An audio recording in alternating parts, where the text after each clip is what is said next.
Bonjour tout le monde et bienvenue dans cette nouvelle vidéo consacrée à la version japonaise de Final Fantasy Brave Exvius. Aujourd'hui on va parler de la nouvelle invocation qui vient d'être ajoutée sur le jeu.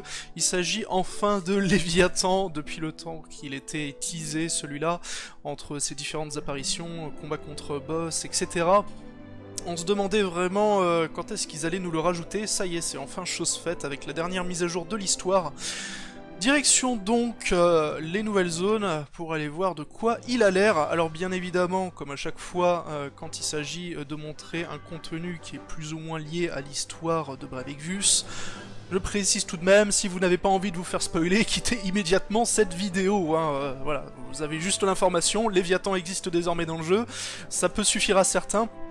Maintenant, donc, pour ceux qui restent, comment débloquer Léviathan? Alors, dans la dernière partie de l'histoire, nous avons accès à un nouveau village, un village composé de loups, qui sont capables d'interagir avec nous. Donc c'est dans ce village que ça se passe, donc une fois à l'entrée, on va par ici, non, pas par ici, c'est un peu plus haut, voilà.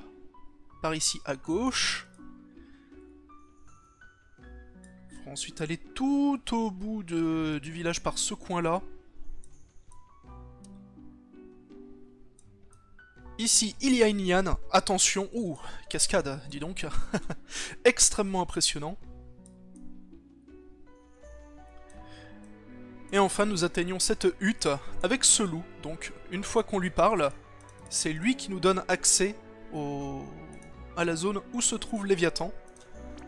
Donc une fois ceci fait, on a juste à quitter le village, et normalement, la nouvelle zone est débloquée ici.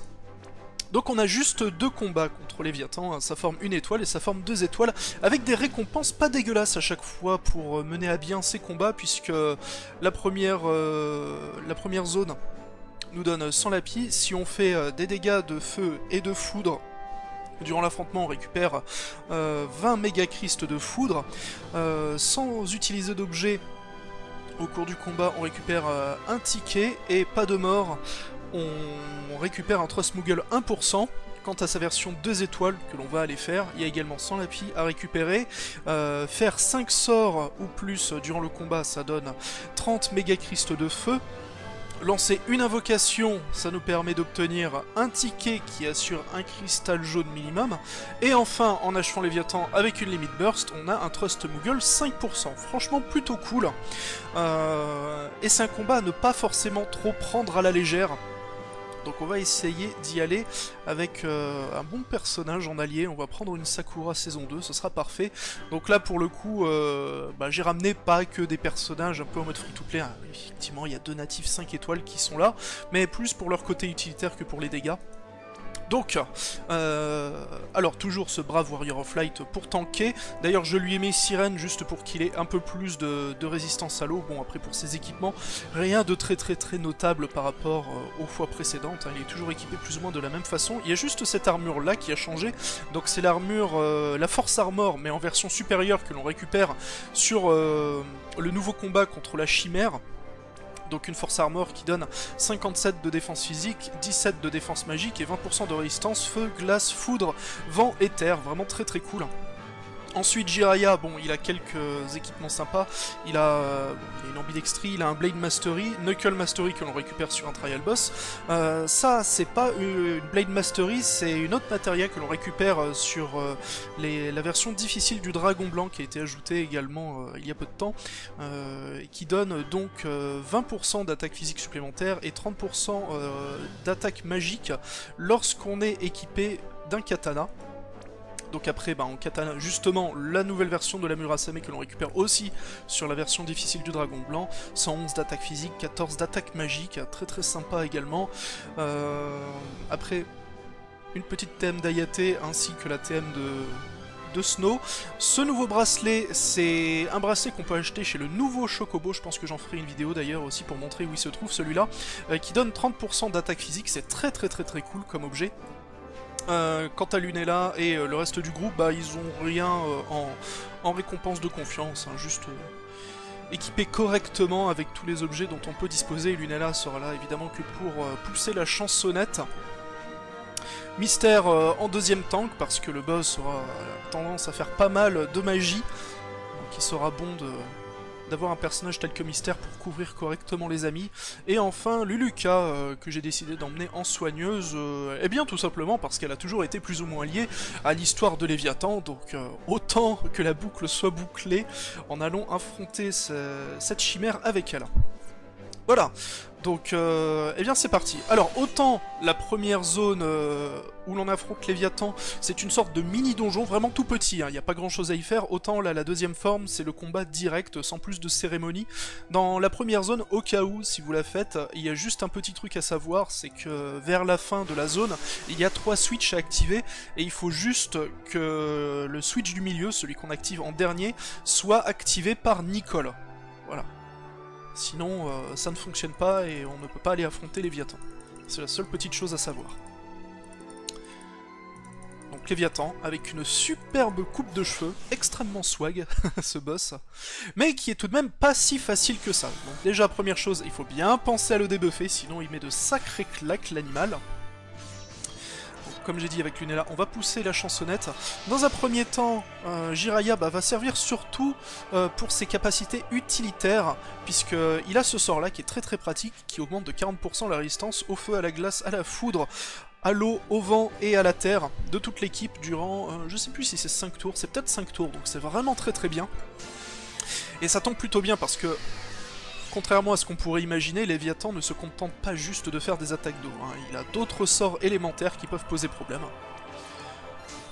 Avec Mystère, on va couvrir l'équipe. Quant à Luluka, on va, avec elle aussi, booster la résistance à l'eau, son sort est un peu meilleur. Quant à Sakura, eh bien, ça va être la source de dommages principale du groupe. On va commencer par lui diminuer sa résistance à la foudre, et puis builder sa grosse attaque, que l'on spammera avec elle, bien entendu.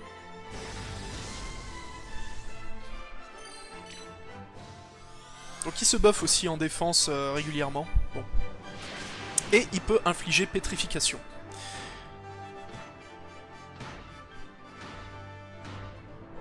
Donc j'ai mis de quoi protéger Luluka de la pétrification. Et avec ses enchantements, son sort qui soigne et en même temps enlève les altérations d'état, enlève désormais également pétrification. Donc parfait pour éviter les déconvenues sur un perso comme ce pauvre Jiraiya qui n'était pas équipé en conséquence pour se prémunir de ça. Ensuite avec Warrior of Light, le plus urgent c'est de couvrir les copains. Mystère, elle peut se protéger. Et avec Sakura, eh bien, on va continuer à balancer de la foudre sur lui. Bien évidemment, le boss a une vulnérabilité naturelle à la foudre, mais il est immunisé à l'eau en contrepartie. Normal.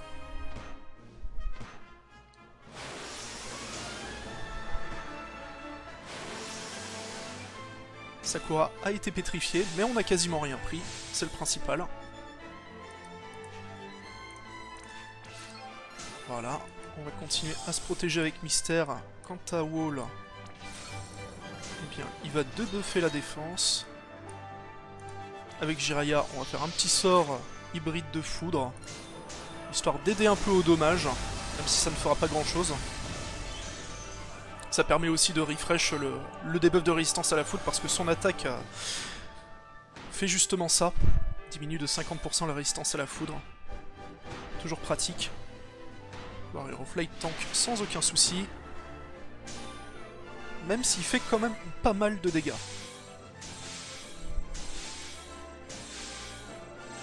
C'est bon, t'es full life. Calme-toi, Wall. Alors, on va refaire la tournée des debuffs. On se protège. On pousse la chansonnette. On remet une résistance à l'eau. Et on répète avec nos autres attaquants. D'ailleurs, j'aurais peut-être dû relancer le sort de Jiraiya, attendez. Non, c'est bon, on a toujours la protection, donc ouais, c'est bien ce qui me semblait pendant 5 tours, on est protégé. Voilà, donc avec toutes ces résistances élémentaires, Mystère arrive à plutôt bien tanker, même si elle a quand même un peu pris le tarif, la pauvre. On va carrément lui balancer un élixir. Ah zut, j'avais pas fait attention. Il y a Jiraiya qui est à la fois stop et pétrifié. Bon, après, il est pas très important pour le combat. C'est avant tout Sakura qui fait les dommages. Dommages qui commencent à être plus que conséquents. Voilà, et une attaque bien embêtante de ce cher Léviathan, c'est que passer un certain palier de points de vie, il balance une attaque qui one-shot un personnage. Et là, je me rends compte que je suis un peu dans la panade. Il n'y a plus que Sakura qui est en vie. Tous les autres sont soit morts, soit pétrifiés. C'est le moment de voir si on va pouvoir l'achever avec cette attaque. Ok, c'est parfait. Bon, ça s'est joué un peu sur le fil. Un peu YOLO. Il y a moyen d'être un peu plus safe, notamment en se prémunissant de la pétrification. Il y a aussi d'autres personnages qui peuvent immuniser le groupe à l'altération d'état stop. Bien évidemment, si vous avez une Ayaka, c'est le personnage idéal pour un combat comme celui-ci. Un autre perso comme Riku qui augmente les résistances élémentaires, qui met de la mitigation de dégâts et qui peut mettre également Auréole, c'est très bien. Mais je vous conseille quand même d'embarquer en votre compagnie au moins un attaquant puissant, idéalement capable de faire des dégâts de foudre. Donc si vous avez une Sakura saison 2 parmi vos amis, ou même si vous en avez une vous-même, c'est un choix plus qu'intéressant. Et donc nous avons Léviathan en notre possession. Alors, maintenant la question c'est... qu'est-ce que propose exactement en termes de statistiques et de capacité cette nouvelle invocation?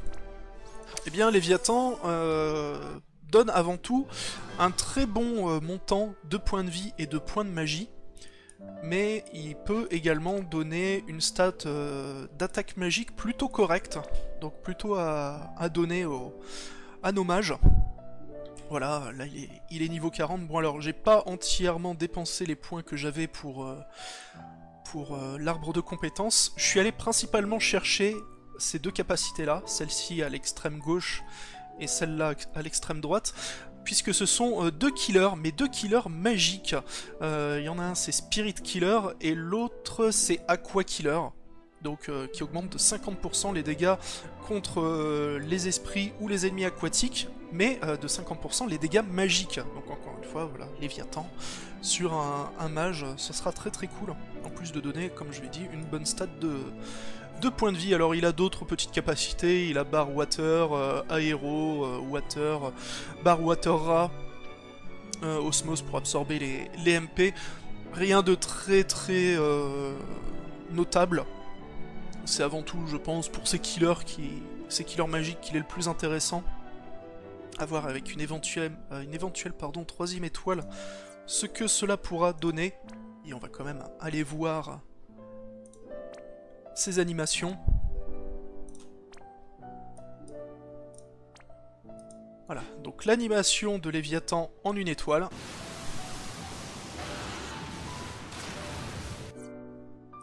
Et l'animation de Léviathan en 2 étoiles. Très stylé. Comme d'habitude avec les invocations de toute manière. Donc, eh bien, bienvenue dans l'équipe. Petit serpent de mer. Je m'attendais plutôt à avoir une invocation pour tank. Ça fait longtemps qu'on n'a pas eu une invocation. La seule et unique qu'on a eue, c'est Golem pour tout dire, donc je sais pas quelle sera la prochaine. Il y avait eu un artwork qui avait été montré il y a assez peu de temps et qui permettait de deviner plus ou moins quelles pourraient être les prochaines invocations à sortir sur Brave Exvius. En fait, on avait derrière tous les héros du jeu l'intégralité des invocations en nombre, donc on pouvait déjà identifier toutes celles qui étaient déjà sorties, et on avait également l'ombre des éventuelles futures chimères qui débarqueront. Donc il y avait Léviathan dans un coin, mais on pouvait également voir Anima de Final Fantasy X, oui Anima, hein, ça il n'y a pas d'embrouille, c'est bel et bien sa silhouette qui était présente. Il y a également ce qui pourrait sembler être Alexander, Phoenix, alors ça c'est pas trop sûr, ça ressemblait à un oiseau avec 2 grandes ailes, ça pourrait être une autre forme de Bahamut, mais j'avais plutôt tendance à croire que c'était Phoenix. Donc ça pourrait être potentiellement les 3 prochaines invocations qui pourraient sortir. Une de feu, une de lumière, une de ténèbres, ça se tient plutôt bien. Donc eh ben on verra d'ici là.